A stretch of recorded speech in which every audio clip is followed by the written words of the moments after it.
السلام عليكم أصدقائي. اليوم جيت وجبت لكم أسهل وصفة تركية ومن الوصفات الشهية جدا معروفة في البحر الأسود، وخاصة في طرابزون لابد أنها تكون في الفطور ديالهم. هي أكلة جد مغذية وسهلة وسريعة جدا. نتمنى أنكم تجربوها معايا لأنها فعلا كتستحق التجربة ومن أشهى الوصفات. غادي نحضروها مع بعضياتنا، ولكن قبل الناس اللي اول مره كيشوفوا شي فيديو من هذا الفيديو من القناه ديالي كنتمنى انهم يضغطوا على الزر الاحمر ويتابوناو معايا. الناس اللي ديجا متابعيني من قبل كنتمنى يعجبهم لا فيديو ما ينساوش اللايك والتعليقات ديالهم زوينين. شكرا لكم المتابعه جميعا، ويلا نحضروا مع بعضياتنا الوصفه اللي كيقلب عليها الجميع لانها فعلا كتستحق التجربه. اذا معنا الوصفات التاليه لتحضير الكويماك، الوصفه المشهوره في البحر الاسود. كنحتاجوا كاس كبير ديال الماء ما يعادل 2 كيسان ديال العنبه. عندنا 2 معالق كبار ديال الذره، دقيق الذره، كذلك معنا 2 معالق كبار ديال الزبده والفرماج موتزاريلا. انا درت هذا ولكن تقدروا تستعملوا الموتزاريلا. اذا هاد الوصفه غادي ندوزو نصايبوها، نحط واحد المقله اللي غادي حيتاش الاكله كتنكل نورمالمون في المقيله ديالها، ما كنخويوهاش في طبسيل ولا شي حاجه، كتنكل هكا. تاخذوا مقيله صغيره اللي غادي تطيبوها فيها، وغادي نضيفوا لها 2 معالق ديال الزبده ديالنا كما كتشوفوا في الفيديو. غادي نديروهم يذوبوا.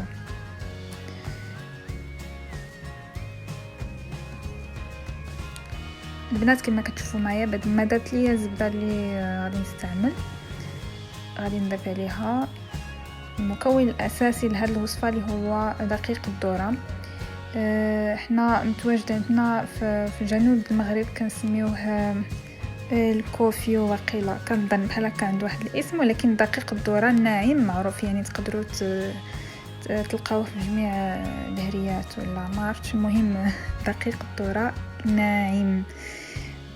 البنات تحركوا الزبده مع الدقيق ديالنا، تخليوها على ما يتحمر داك الدقيق ديالنا. يقدر ماشي يتبدل اللون ديالو، وانما تشرب ديك الزبده مزيان دقيق كيف ما كتشوفوا. ومن بعد ما تشحرات مزيان مع الزبده غادي نحاولوا نضيفوا الماء شويه بشويه وحنا تنحركوا. غادي نضيف واحد الكميه ونحرك وكنستمر حتى كنخوي داك الكاس كامل. اذا 2 معالق ديال الدقيق مع 2 معالق ديال الزبده، غنديروا معهم 2 كيسان ديال العنبه اولا كاس كبير بحال هذا ديال الماء. دائما على نار هادئه كنحركوا كتبدا تعقد. نضيفوا الماء كامل وحنا تنحركوا. هي كتبغي التحريك بزاف، خصها تتحرك باش ما تلصقش. وباش تنجح معكم الوصفه، هي وصفه جد سهله، اي واحد يحاول يديرها غادي ينجح فيها 100%، لانها ما كتحتاجش شي تقنيات ولا غير تشوفوا الطريقه تعرفوا تصايبوها بوحدكم. ولكن ما نقول لكمش المذاق ديالها خطير جدا، كنتمنى انكم تجربوها.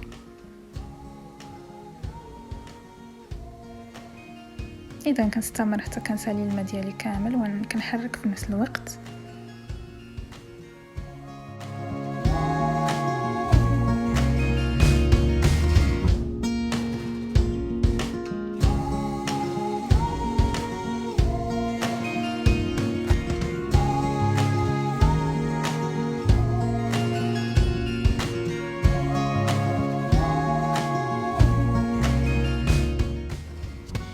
البنات انا خليتها بعد دقائق قليله، وكل ما كتطيب كل ما كتزيد تعقد لينا كيف ما كتشوفوا. كنستمروا دائما، ما غاديش نحبسوا في التحريك، نبقاو نحركوها حتى نبقاو يبان لنا واحد الفقاعات، يعني تشرب مزيان. انا تقريبا ما درت لكم لا فيديو في نفس التوقيت، ما زدت زعما ما نقصتش بزاف، راه كتاخذ تقريبا نفس الدقائق اللي صاوبت فيهم هاد الوصفه وما اللي مصور فيهم الفيديو. انتما كتشوفوا بدات كتعقد ليا ولات كدير دوك الفقاعات كيف ما كتشوفوا. لما تشرب داك الماء اللي درنا غير هو ما تحبسوش من التحريك، دائما حركوها.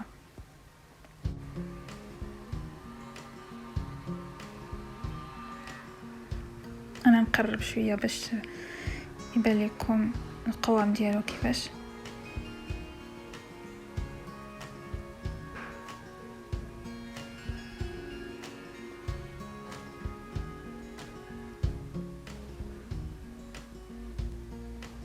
على هذا الشكل انا نتوما بدات كتقصع. في هذه الحاله نقدر نضيف عليها الفرماج. هو من الافضل كنستعملوا الموتزاريلا حيت هو اللي كيعطي واحد المذاق خطير. مي الا ما كانش عندكم تقدروا تستعملوا له اي فرماج، ماشي مشكل. هو الموتزاريلا اللي كيعطي داك الخيوط، المذاق كيبقى هو لكن يعني الشكل ديالها كيخصها الموتزاريلا. انا استعملت هذا الفرماج سميتو الخيوط الذهبيه. البنات اللي في تركيا ولا البنات اللي في اوروبا يقدروا ياخذوه من المحلات، من المحلات ديال الاتراك اللي متواجدين في مدينتهم.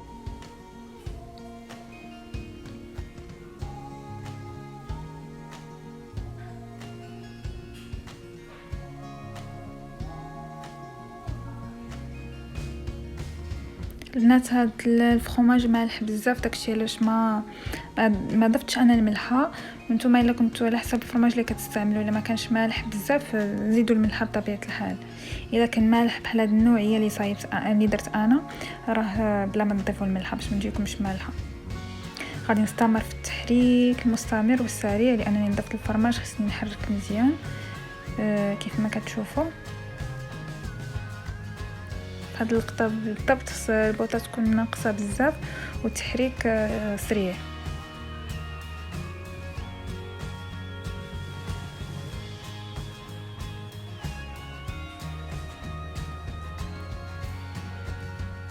هاد الوصفه جديده بزاف البنات، كنتمنى تجربوها. فاش يعني حتى فاش كتاكلها الناس اللي كيخدموا لهذا كتشد الجوع واحد المده طويله ولذيذه في نفس الوقت. يعني كيتبدل المذاق، ما كتحسيش براسك راه كتاكلي دقيق ديال الذره ولا شي حاجه بحال هكا. كتولي تحسي بحال كتاكلي غير فرماج و هكا تجي على هذا القوام كيف ما كتشوفوا. كتولي بحال هذا الشكل. عرفتي زوينه، كنتمنى تجربوها. وهنا كيسالي الفيديو ديالي دابا، قبل ما تبرد خصني ندوز نفطروا بها. وتنقول لكم شكرا على المتابعه، وشكرا بزاف لانكم متابعيني وكتشجعوني.